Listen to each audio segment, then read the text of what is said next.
Bonjour à toutes, j'espère que vous allez bien aujourd'hui. Ça fait longtemps, mais j'avais envie de vous faire vraiment cette vidéo qui allait être trop longue pour Instagram. C'était important pour moi de vous partager ce que je pense, ce que je ressens, ce que mon intuition m'a envoyé pour vous pour 2025. Pourquoi? Alors, je n'ai pas pris ma boule de cristal, bien entendu. Simplement, je me suis vraiment connectée à toutes mes clientes qui viennent me voir là, aujourd'hui, toute cette année. Vous avez toutes quelque chose en commun qui est extraordinaire et que j'ai eu aussi pendant longtemps et que j'ai encore parfois qui vient me chatouiller. C'est comment je fais pour rester vraiment connectée à moi pour l'année prochaine. Comment je fais pour ne pas retomber dans mes travers. Comment je fais pour continuer de m'honorer, pour continuer de me choisir. C'est un vaste sujet, on en aurait pendant des heures et des heures. Et puis ces mots-là, ça fait un peu galvauder parce qu'on en entend tout le temps, partout, ça veut rien dire. Et pourtant, je les emploie. Reprends ta souveraineté, remets-toi dans ta puissance, reste connecté, sois aligné. Ok, d'accord, mais concrètement, ça veut dire quoi? Et en fait, c'est ça le truc, c'est qu'est-ce que ça veut dire? Parce que vous entendez tout ce truc-là, mais vous ne savez pas exactement ce que ça implique derrière. Qu'est-ce que ça veut dire quand on dit je me choisis? Qu'est-ce que ça veut dire quand on dit je m'honore, je fais de moi ma priorité? Ok, d'accord, mais là, dans le quotidien, avec mon mari, les gosses, le travail, mon emploi du temps, ma charge mentale, je fais comment pour me choisir? Je fais comment pour faire de moi ma priorité? Alors j'ai une solution toute faite, tu te casses. Voilà, tu prends un baluchon, tu vas sur une île déserte et là, c'est clairement, tu fais de toi ta priorité, c'est pas un sujet. C'est moins simple à faire et puis on n'en a pas forcément envie que de s'isoler, c'est pas le but non plus. La deuxième solution, c'est peut-être la plus plausible et possible en tout cas, c'est comment je me remets au centre de ma vie. Ça passe par beaucoup de choses. Ça passe déjà d'une par prendre conscience qu'aujourd'hui tu es vraiment prise dans un espace d'engrenage qui fait que tu ne te sens pas forcément à ta place, qui fait que tu te poses tout un tas de questions qui va venir un peu te chahuter en fait. Tout un tas de questions qui vont te faire croire peut-être que tu n'es pas à ta place, qui vont te faire croire que tu n'as pas la vie que tu mérites. Tu sais, c'est un peu comme ces pensées qui vont venir tourner en boucle dans ta tête, comme ce qu'on pourrait appeler parfois des croyances limitantes aussi. Donc tout ça, ça sclérose, ça fige, ça empêche d'avancer bien entendu, parce que on continue de croire qu'en fait on est dans un espèce de truc qui nous convient pas. Alors quand on commence à se pencher sur cette question-là, eh bien on s'aperçoit vite que c'est pas forcément que notre vie est un gros caca tout mou. C'est simplement qu'il y a des pans de notre vie qui sont pas forcément en adéquation avec ce qu'on s'imagine. Alors ça veut peut-être dire qu'on est trop dans le fantasme d'une vie idéalisée, ça veut peut-être dire aussi qu'on a trop laissé le quotidien pouf, comme une chape de plomb et que ok le quotidien, les routines c'est bien, c'est sécure, mais il y a un moment donné quand ça devient trop routinier, ça devient très pesant, très lourd. Peut-être qu'il faut s'interroger là-dessus. Et puis, il y a peut-être aussi des choix que tu as faits des mois passés, des semaines passées, des années passées, qui ne sont plus en corrélation avec la femme que tu es aujourd'hui. En tout cas, avec la femme que tu es en train de devenir. Et c'est cette espèce de dualité interne qui fait que tu te sens plus raccord. Tu sais, c'est un petit peu comme quand des fois, quand on rencontre des gens dans des soirées, etc., eh bien, on est face à une personne et des fois, on se dit, non, mais attends, on n'est pas du tout sur la même longueur d'onde, je comprends rien de ce qu'elle me raconte, ça me saoule, on n'arrive pas à se comprendre. Et pourtant, la plupart du temps, on se dit la même chose. Sauf qu'on n'est pas câblé sur la même énergie, sur la même fréquence énergétique, pardon, sur le même taux vibratoire. C'est ce qui fait qu'on a un décalage. Donc, ce que tu ressens en fait, toi, à ce moment-là, c'est que tu ressens vraiment cette espèce de décalage entre ce que tu as en tête, ce que tu as envie d'imaginer et ce que tu veux mettre en place et ce qui se trame en fait réellement, concrètement dans ta vie. Donc ça, c'est un premier point, on va dire, un peu plus concret. Après, autre chose. Se remettre au centre de sa vie, ça veut dire quoi? Quand on est submergé, quand on a un emploi du temps, ou limite quand on va faire pipi, on a notre gamine qui est collée à notre basket, qui nous demande en même temps de préparer le gâteau, le goûter pour demain, qu'est-ce qu'on mange ce soir, le mari qui rentre, je schématise grossièrement exprès. Hein.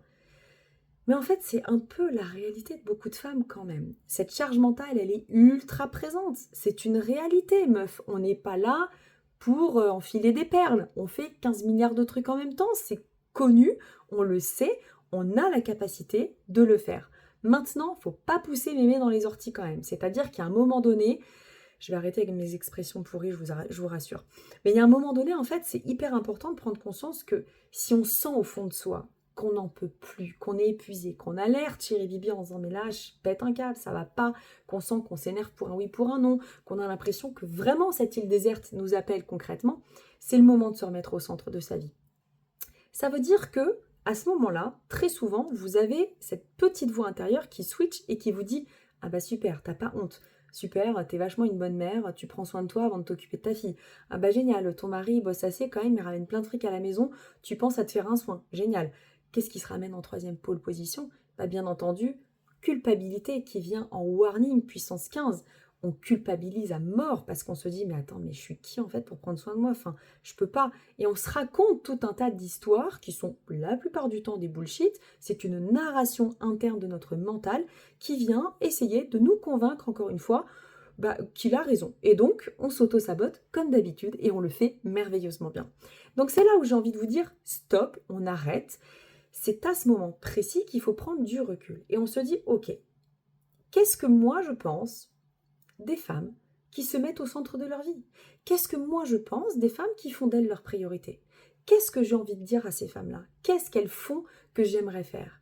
Et je vous assure que dans 95% des cas, vous allez vous dire, mais putain, pardon, punaise, je l'envie. Mais bien sûr que j'aimerais être à sa place, mais j'aimerais trop, mais je peux pas. Donc la petite voix revient encore en vous disant, mais non, c'est pas possible. Tu comprends, toi tu peux pas faire ça, toi tu n'as pas le droit, toi tu n'as pas l'autorisation, parce que bien sûr on rajoute des termes qui sont très forts pour reconvaincre encore plus cette espèce de croyance limitante qu'on a envie de faire une vérité à l'intérieur de soi, et qui vient se faire naturellement d'ailleurs. Donc vous comprenez où je veux en venir. Plus vous allez vous poser ce genre de questions, et plus vous allez vous donner la validation et l'autorisation que vous avez le droit et que vous êtes tout autant légitime que n'importe qui sur cette terre que de prendre soin de vous. C'est la base d'une vie. Ça va vous permettre de vous remettre au centre de votre vie. Et ça engendre le « je fais de moi ma priorité ». C'est-à-dire, tout simplement, quand on fait de soi sa priorité, on ne devient pas hyper mégalo, écocentrique avec la couronne de la reine-mère sur la tête en disant « je gère tout, je commande tout », même s'il y a une grande part de vrai dans ce que je viens de dire. Mais cependant, ce qui est important, c'est de vous dire « si je fais de moi ma priorité, qu'est-ce que ça implique dans mon quotidien ? Qu'est-ce que ça va changer dans mon organisation quotidienne ? Eh bien peut-être que là où je me mets une énorme pression pour que la maison soit hyper nickel, pour que les courses soient faites, pour que le repas du soir soit fait, pour que tout mon boulot soit clôturé à telle heure, pour que les affaires soient repassées, pour que chéri Bibi, quand il rentre, il ait rien à soucier à la maison et que moi, tout soit carré et qu'on ne puisse rien me reprocher. Parce que souvent, c'est ce qu'on est en train de se dire. Eh bien, il y a sans doute des choses dans cette journée qui ne sont absolument pas des priorités. Genre, plier le linge à 4 épingles tous les jours, est-ce vraiment une priorité? N'y a-t-il pas un endroit dans la maison où vous pouvez mettre un petit tas de linge bien cocooning pour que le chat puisse s'y mettre les longues soirées d'hiver, ou tout simplement pour solliciter quelqu'un de la famille pour vous aider à plier le linge? Par exemple, ma fille, en tout cas une de mes filles, celle qui a 10 ans, aujourd'hui, je lui demande de m'épauler sur ce truc qui me saoule au plus haut point, qui est de plier le linge. Ça m'agace, il y a des femmes qui adorent. Moi, personnellement, j'ai envie de mettre ma valeur ajoutée, mon énergie ailleurs. Donc, je sollicite un membre de la famille. À 10 ans, je pars du principe qu'elle est en mesure de m'accorder ce temps-là pour m'aider parce qu'elle commence à comprendre et à participer aux tâches de la maison. C'est un choix très personnel. Vous n'êtes absolument pas obligé de faire la même chose. Simplement, je vous alerte qu'il y a des solutions toutes simples à trouver dans son quotidien. Ça, pour moi, ça en fait partie d'une. Maintenant, vous remettre au centre de votre vie et donc faire de vous votre priorité, ça peut passer aussi par le fait de vous octroyer par exemple un bain une fois par semaine ou de vous dire tiens, j'ai 1 heure devant moi là, vendredi après-midi avant d'aller chercher les enfants à l'école, ou tiens, mon mari ce vendredi-là peut peut-être y aller. Moi en fait j'ai décidé d'aller prolonger ma journée en allant faire du lèche-vitrine, en allant boire un café avec une copine, peu importe ce que vous choisissez de faire. Ce qui est important, c'est que ce choix, il émane de vous et que quand vous pensez au fait de faire ça, ça vous fasse un truc à l'intérieur de vous. Là, vous allez vous remettre au centre de votre vie et faire de vous votre priorité. Qu'est-ce que ça implique, tout ce que je suis en train de vous dire pour 2025 ? On est à 1 mois de Noël, on est à quasiment 1 mois et quelques jours de la nouvelle année 2025. Ça implique quoi ? Ça implique que moi, personnellement, je vais faire mon mood board. Je vais déjà faire mon tableau visionnaire de 2025 en me disant c'est ça que je veux dans ma vie pour 2025.